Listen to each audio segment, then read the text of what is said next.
सच्चिदानन्दरूपाय विश्वोपत्यादिहेतवे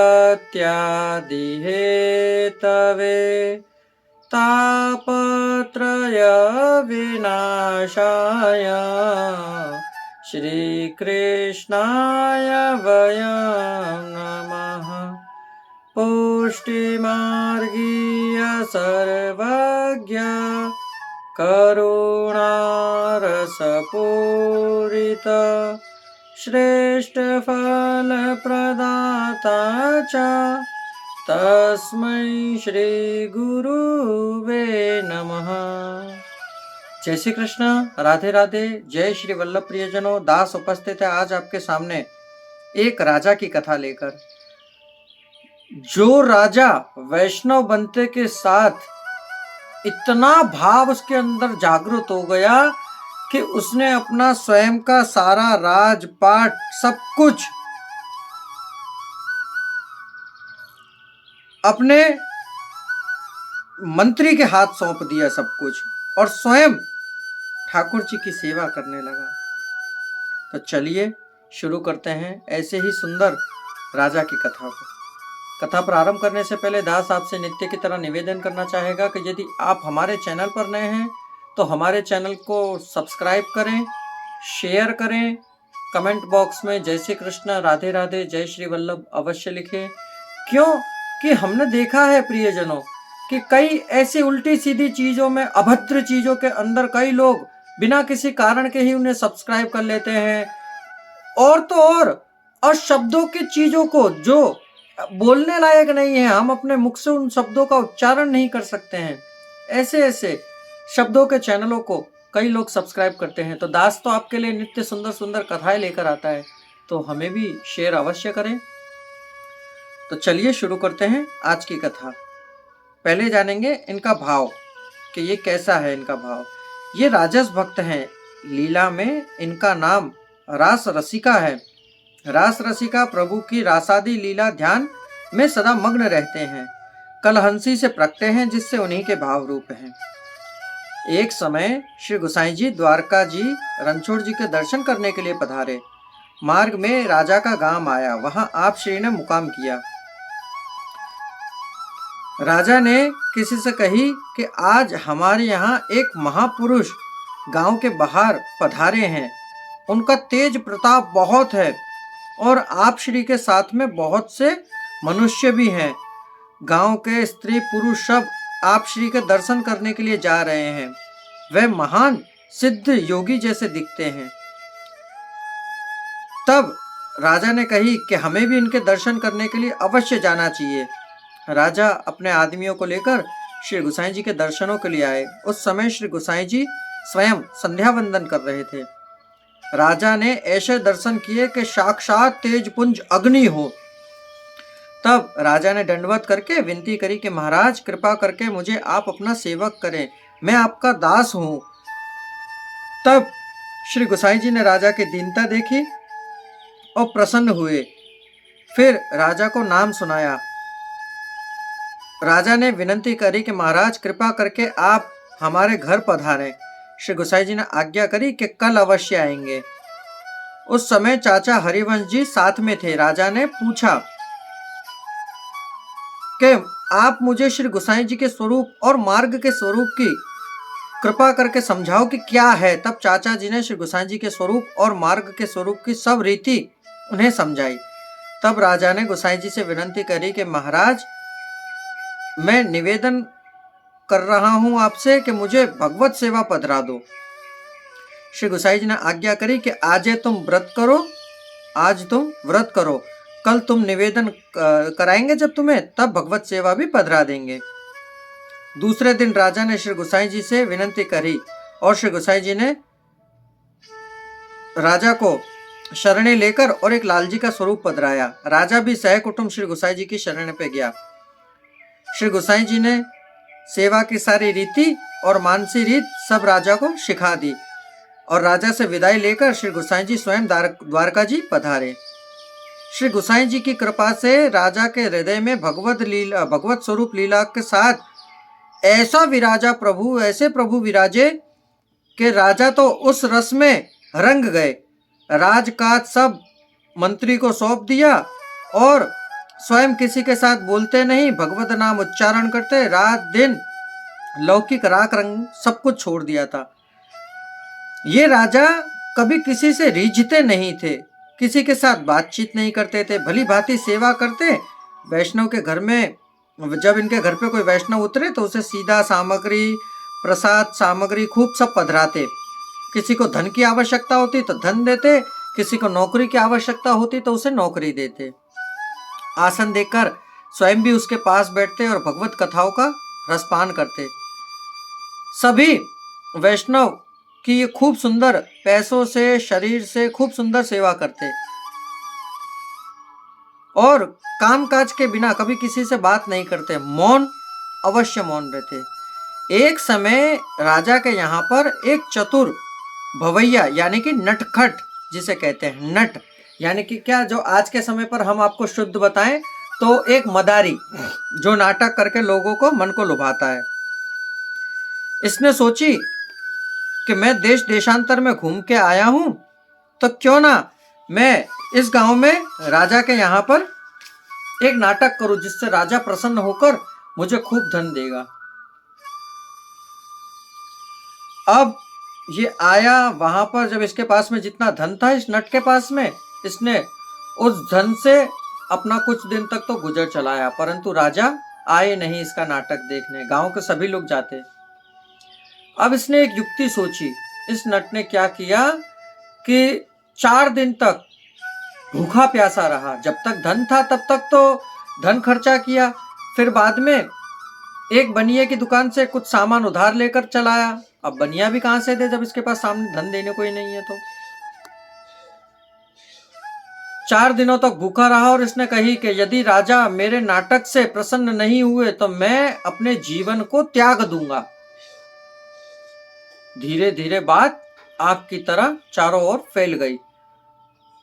किसी सेवक ने राजा के पास जाकर विनती करी कि महाराज, वो नट एक आया है और आपको रिझाने की बात कर रहा है।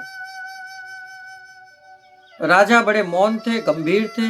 वह तो ठाकुर जी की लीला का रसास्वादन कर रहे थे, उन्हें तो और किसी चीज की आवश्यकता ही नहीं थी, क्योंकि जिसके मस्तक पर त्रिभुवन पति विराज रहे हों उसका आनंद तो क्या कहने हैं। जब ठाकुर जी हम पर कृपा करते हैं तब हम उसकी कृपा में ऐसे रम जाते हैं, ऐसे रम जाते हैं कि हमें और कुछ आवश्यकता नहीं। फिर भी उस सेवक ने राजा से विनती करी कि यदि आप नहीं गए तो ये नट ने ये प्रण ले रखा है कि जब तक राजा मेरा नाटक नहीं देखेंगे तब तक मैं अन्न जल का त्याग कर दूंगा और इसी प्रकार प्राण त्याग दूंगा। राजा, और ये सब मेरे प्राण जाएंगे तो इनके अपराधी वही राजा होंगे। राजा बोले, बिना कुछ करे ये तो अपने ऊपर आन पड़ रही है। राजा ने एक दिन सभा जोड़ी और सभा में सभी लोग वहां पर उस नट का नाटक देखने के लिए गए। अब जब नट ने नाटक चालू किया तब इसने, नट ने क्या प्रण ले रखा था कि यदि राजा मुझसे रीझ गए तब तो मुझे खूब चीज देंगे, परंतु राजा का मस्तिष्क नीचे से ऊपर ही नहीं हो रहा था। पूरी रात नाटक चला परंतु राजा ने ऊपर उठाकर इसको देखा भी नहीं कि ये कौन है, क्या है, कैसा नाटक कर रहा है, कैसा नहीं कर रहा है। तब जब इसे ये पता लगा कि अब तो मैं बहुत तमाशा कर चुका, परंतु और वेश भी पलट लिए मैंने, पर राजा ने ऊपर नहीं देखा, तब इसने राजा के खवास को बुलाया और उससे पूछा कि राजा किस बात पर रीझेंगे। तब उस खवास ने भवैया को सब बताया, परंतु बताने की एक शर्त रखी कि यदि राजा से जो भी तुमको इनाम प्राप्त होगा उसकी आधी धनराशि तुम मुझे दोगे। तब उस नट ने प्रतिज्ञावश होकर कहा कि ठीक है, मैं तुम्हें अपनी आधी धनराशि दूंगा।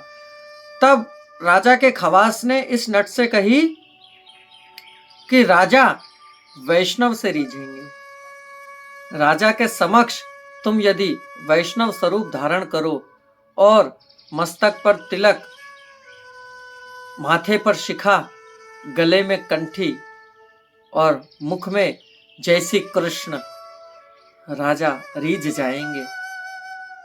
इसने ऐसा ही किया।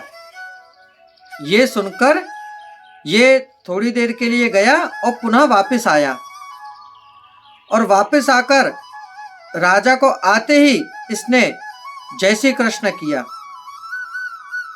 तो राजा तुरंत खड़े हो गए और इसे बुलाकर अपने आसन पर बैठाल दिया और इसको सोने यथाशक्ति सीधा सामान, श्रृंगार, कुंडल, कंकण, मुद्रिका, पहुंची, वस्त्र सब कुछ दिया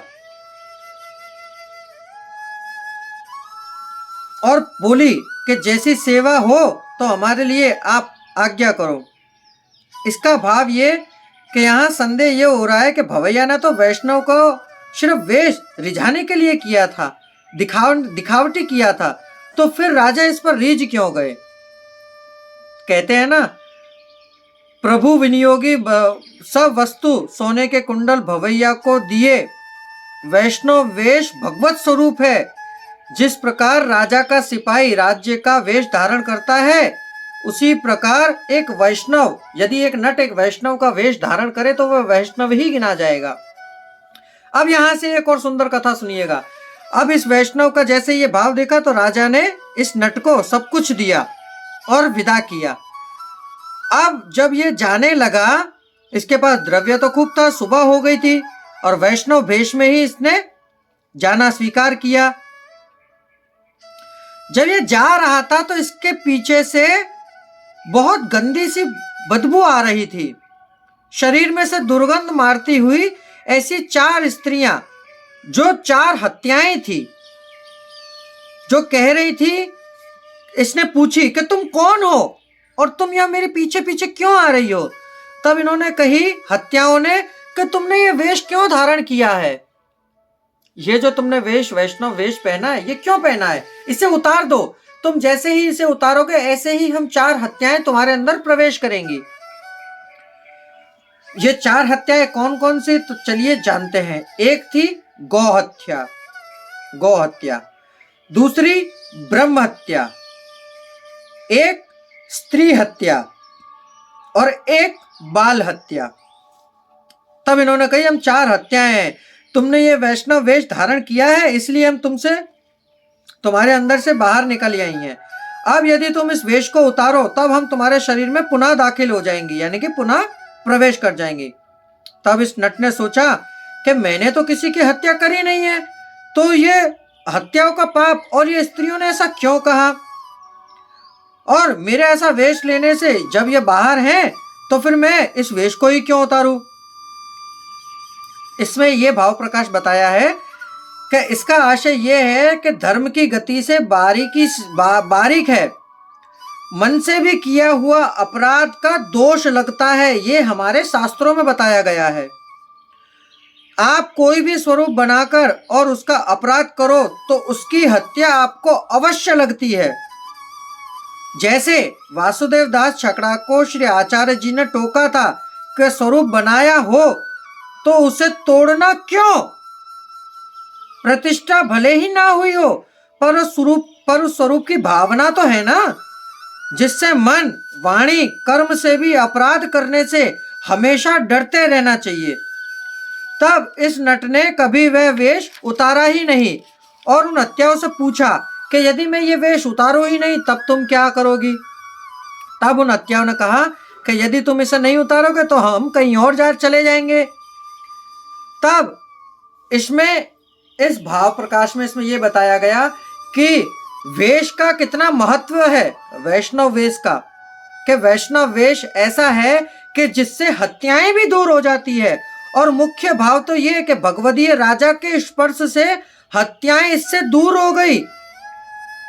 हृदय में श्री आचार्य श्री महाप्रभु जी जब विराजते हैं तो उनके सामने हत्या रह नहीं सकती है, वह तुरंत जलकर भस्म हो जाती है, क्योंकि आप तो अग्नि स्वरूपा हैं। तो प्रियजनों, ये थी राजा के श्री गोसाई जी के कृपा पात्र भगवदीय राजा की कथा। सुनकर आपको आनंद की अनुभूति हुई हो तो हमारे चैनल को शेयर अवश्य करिएगा। अब दास को आज्ञा दीजिए, कल पुनः मुलाकात होगी नई कथा नए प्रसंग के साथ। जय श्री कृष्ण, राधे राधे, जय श्री वल्लभ।